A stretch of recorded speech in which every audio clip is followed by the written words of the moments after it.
Hi there everyone, welcome to my channel. So in this video, I will discuss what is software engineering.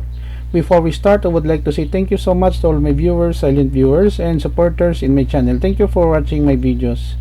If you are new with my channel and then you like this video, please hit the like button. Don't forget to share and please support my channel guys by clicking the subscribe button. So let's begin. What is software engineering? Software engineering can be defined as the systematic approach to the development, operation, maintenance, and retirement of software.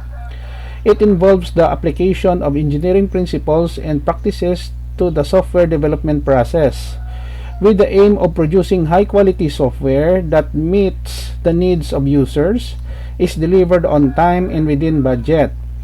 It is easy to maintain and modify. Software engineering encompasses various activities including requirements engineering, design, implementation, testing, and maintenance. According to Somerville 2016, software engineering is the application of a systematic, disciplined, quantifiable approach to development, operation, and maintenance of software, and the study of these approaches. That is the application of engineering to software. The systematic approach involves the use of well-defined processes, methods, and tools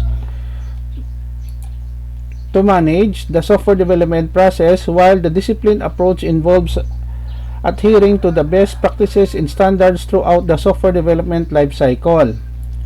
Furthermore, software engineering emphasizes the importance of teamwork, communication, and collaboration among developers, stakeholders, and end users. It also recognizes the need for continuous improvement, feedback, and learning to enhance the quality and effectiveness of the software development process and the resulting software product. In summary, software engineering is a critical discipline that plays a vital role in the development and maintenance of software systems.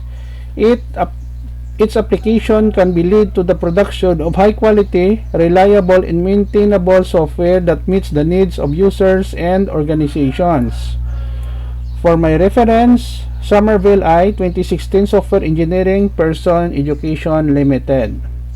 Okay guys, so this is the end of my video that we talk about what is software engineering. I hope that you have learned something new in this tutorial video.